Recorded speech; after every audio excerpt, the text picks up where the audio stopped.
Okay guys, so I wanted to just pop in real quick and give you a few tips.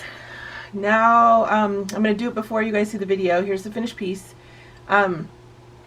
Remember I said simplicity? We're going to work simple and light and kid-like. We're going to think kid-like. One of the little tricks that I want to give you, when you guys are sketching and drawing stuff out, instead of holding it like we normally do up tight close to the tip, take it and hold it back towards the end of the pencil and just hold it like loose. Let me see if I can grab a, hang on. I'm going to go here. Just hold it loose. Nothing too serious, super loose. Just nice and loose. When I drew the flowers, I just kind of, this is pretty much the way we get closest to kid-like work when we work this way, is if this is very controlled. This is what we're used to doing. And we've got that down. We've done that a million times. We'll just work loose towards the end of the pencil. Yeah. And then the hair. Kid-like. Think kid-like and simplicity.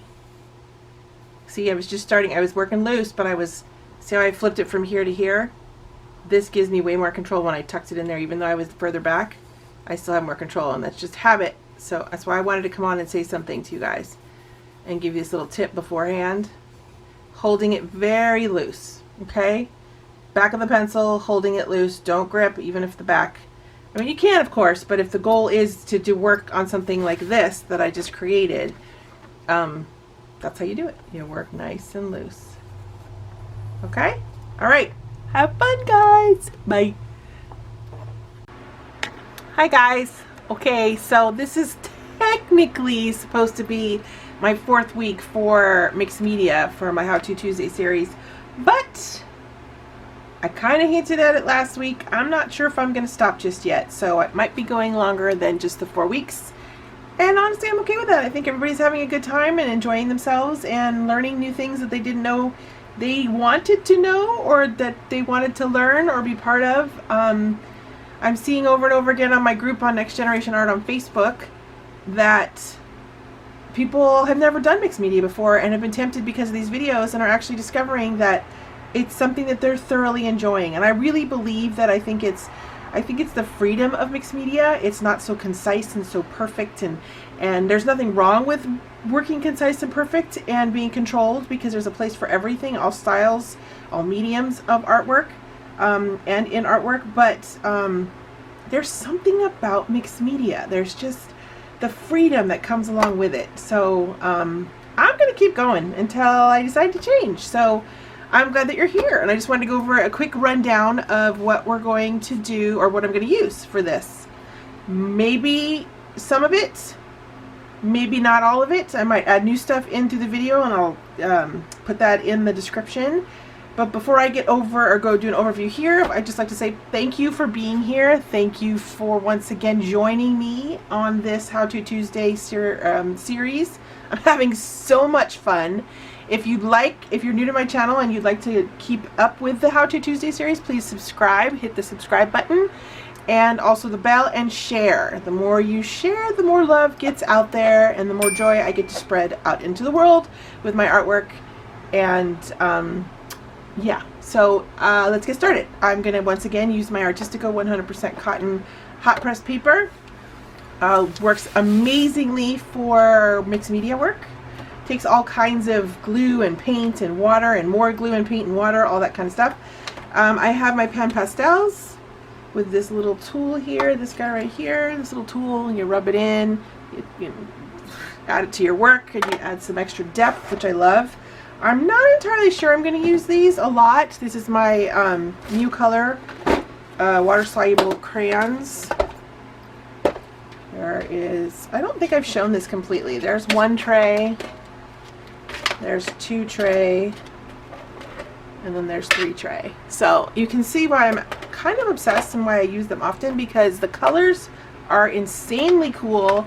And what I like about these a lot is when you put them down, you can see the strokes like a crayon. But as soon as you add water, it disappears. Sometimes with water-soluble products, the strokes don't disappear completely. And I'm not always a fan of that.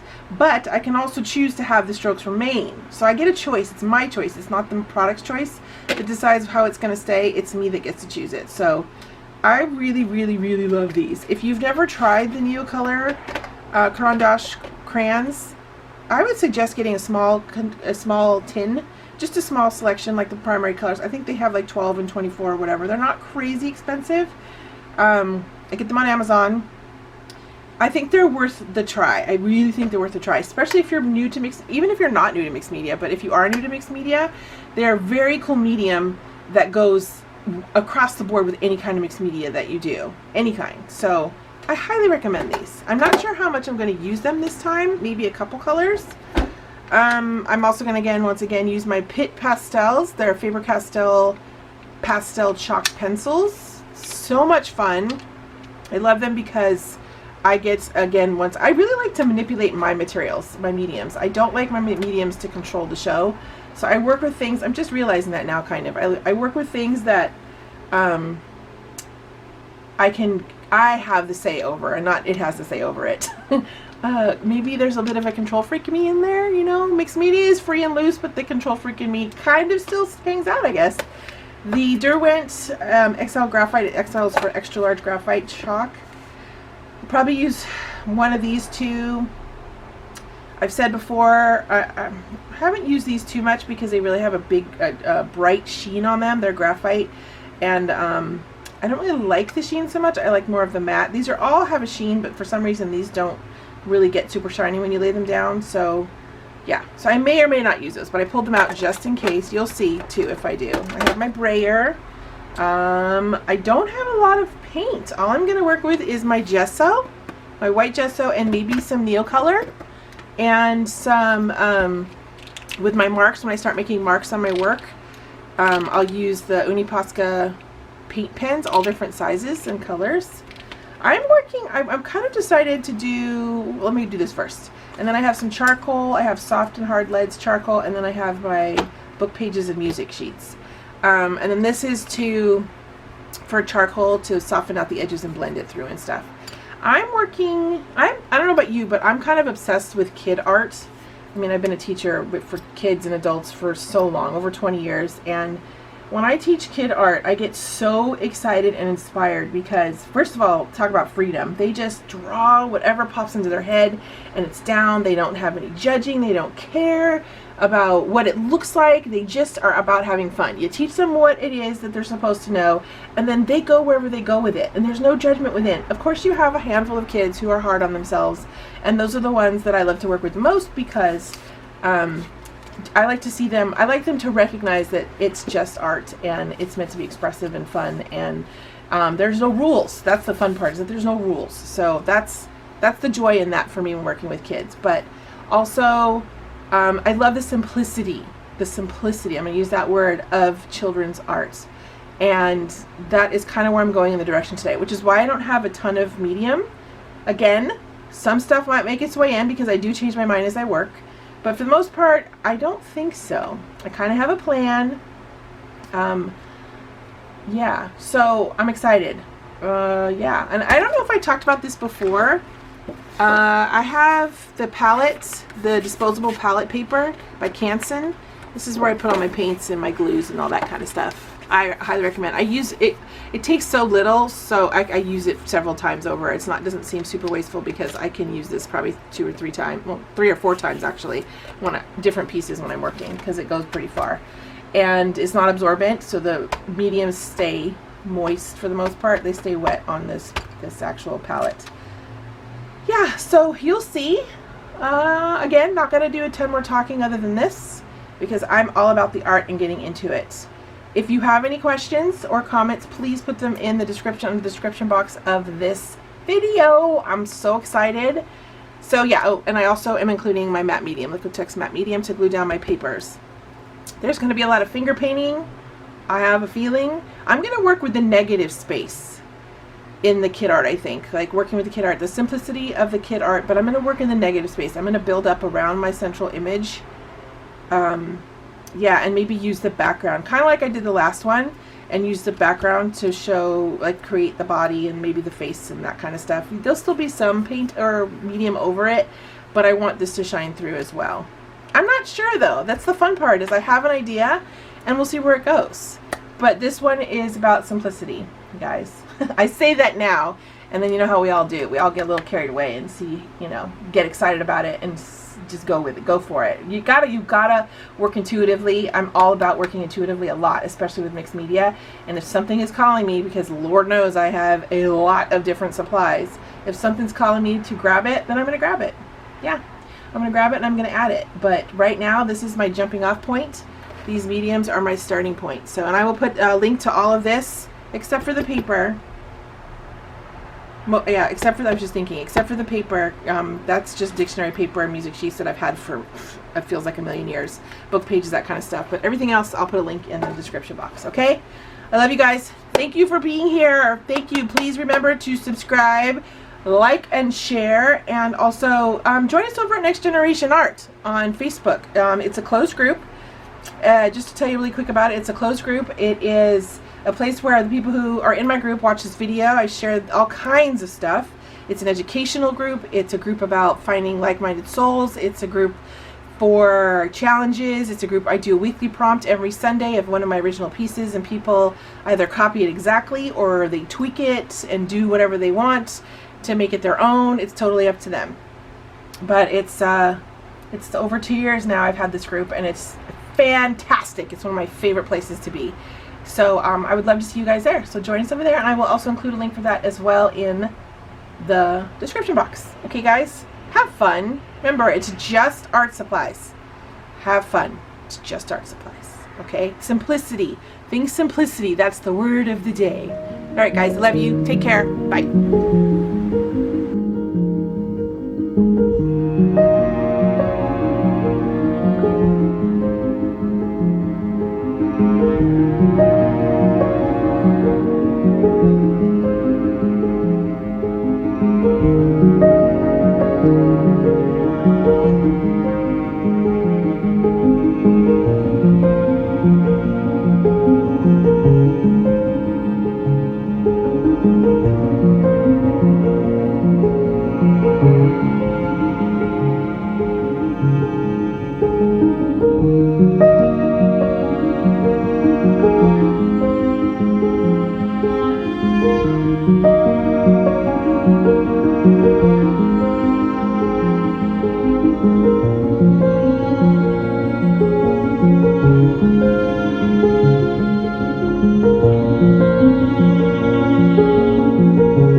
you.